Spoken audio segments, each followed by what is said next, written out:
Los Angeles, 1965.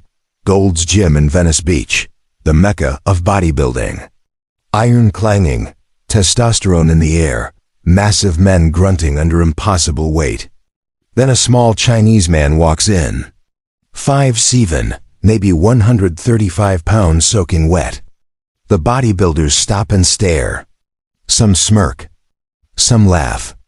One massive bodybuilder, 6 feet 2 inches and 250 pounds of pure muscle, looks at this tiny man and says loud enough for everyone to hear, "You're too small to fight.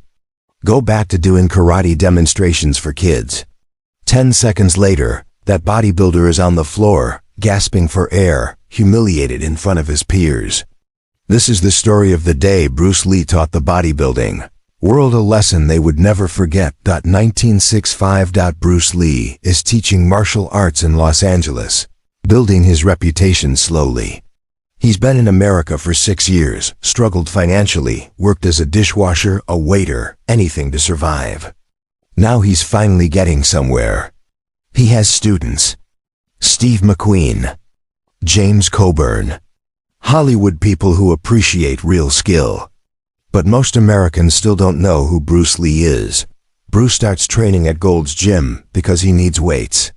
He understands that martial arts alone isn't enough. He needs strength training, conditioning, explosive power. Gold's Gym is the best facility in Los Angeles. It's also the most intimidating. This is where professional bodybuilders train, Mr. Universe competitors. Men who dedicate their lives to building impossible physiques. Bruce walks in for the first time wearing simple workout clothes. Black tank top, black pants, canvas shoes. Immediately, he feels eyes on him. The bodybuilders are staring. Not with curiosity. With amusement. With contempt.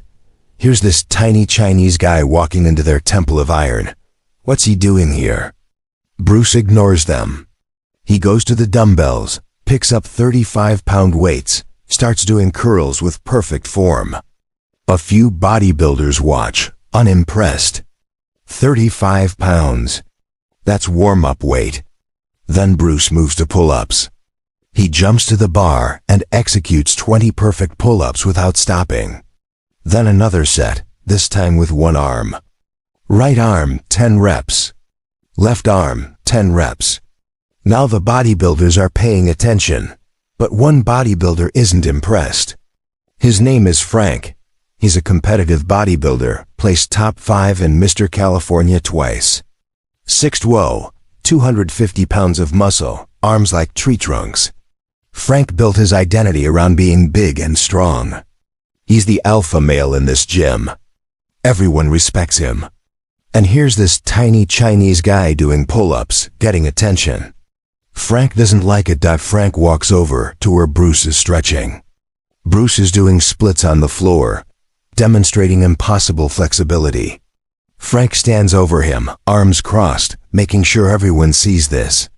"Hey buddy, this gym is for serious lifters, bodybuilders, athletes, not for karate dancers. Maybe try the aerobic studio down the street." Bruce looks up calmly. Doesn't stand up. "I'm here to train. Same as you." His voice is quiet, no aggression. Frank smirks. "Train for what? You weigh what, 130 pounds? You're too small to fight anyone. This is a gym for real men, not kung fu movie extras." The gym goes quiet. Other bodybuilders stop their sets, sensing drama. No one says anything. Frank is too big, too connected, too dangerous to challenge. Bruce stands up slowly, calmly. He's a foot shorter than Frank, 115 pounds lighter. David and Goliath. Except David doesn't look intimidated. "You think size is what matters in a fight?" Bruce asks quietly. Frank laughs. "Of course it matters. Weight classes exist for a reason. I could break you in half. You're a kid. I'm a man." Bruce nods thoughtfully. "Interesting theory. Would you like to test it?" Frank can't believe it. Is this tiny Chinese guy seriously challenging him? Test it? You want to fight me? Bruce shakes his head. Not fight. Just a demonstration. You try to hit me. If you can touch me in 10 seconds, you win. You prove size matters. But if you can't touch me, and I put you on the floor, then maybe you learn something. Fair? Frank looks around. Everyone is watching. He can't back down without looking weak. 10 seconds? I only need 3. Let's do it. The bodybuilders form a rough circle. No one stops this. Everyone wants to see what happens. Bruce and Frank face each other in the center. Someone says, "Ready, go." Frank lunges forward immediately, trying to grab Bruce, use his wrestling strength. Bruce isn't there. He's moved to the side with footwork so fast it's almost invisible. Frank swings a heavy right hook, putting his full bodybuilder strength behind it. Bruce ducks under it effortlessly. Frank tries again, left jab followed by a grabbing attempt. Bruce slips the jab, and when Frank's arms reach for him, Bruce traps the right arm with both hands. Everything happens in one fluid motion. Bruce controls Frank's arm, steps behind him, hooks Frank's leg, and executes a perfect sweep. Frank, all 250 pounds of muscle, crashes to the gym floor face first. Hard, the impact shakes the floor. Bruce immediately transitions to Frank's back, applies a joint lock on the trapped arm, not enough to break anything, but enough to cause serious pain. Frank yells, "Okay. Okay, stop."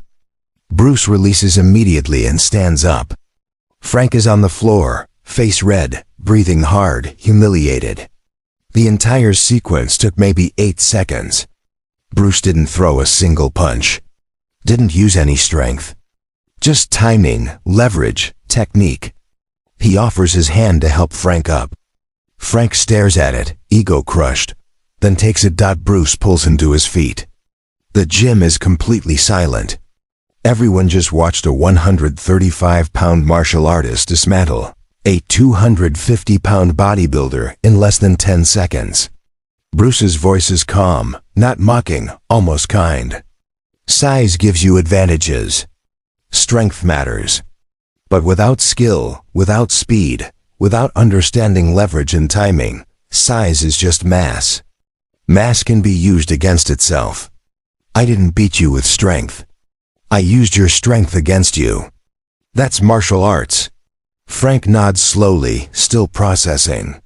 His entire worldview just shattered. He spent years building muscle, believing size equals dominance. In 8 seconds, a man half his weight made him look like a child. I'm sorry for disrespecting you. That was impressive. What was that? Bruce smiles slightly. Jeet Kune Do, my martial art. Would you like to learn? Frank's eyes widen. You'd teach me? After I was a jerk to you? Bruce shrugs. You challenged me based on ignorance. Now you know better. That's how people learn. Yes, I'll teach you. For the rest of that day, Frank can't focus on lifting. His mind is blown. He's been training wrong his entire life. Building muscle without functionality. Over the next months, Frank becomes one of Bruce's most dedicated students.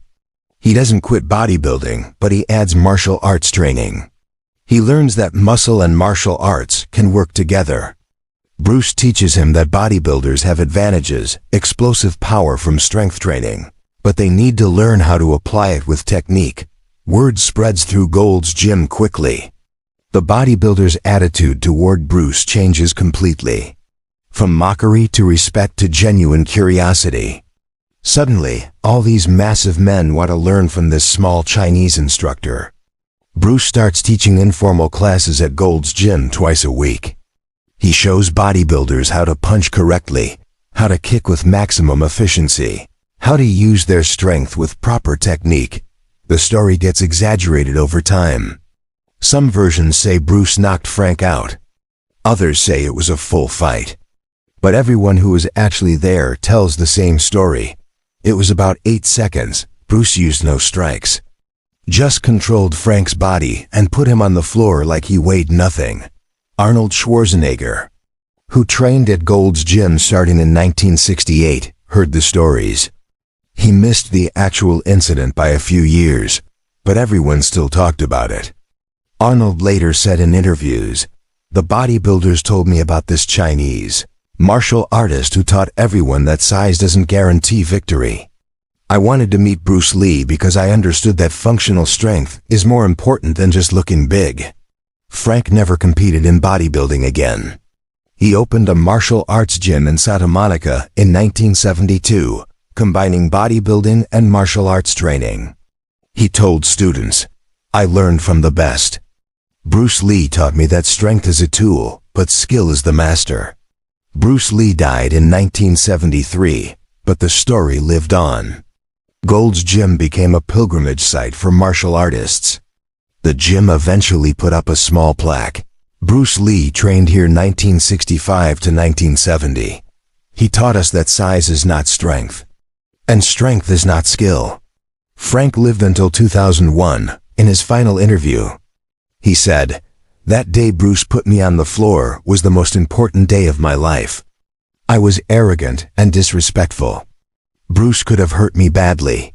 Instead, he educated me. That's the mark of a true master."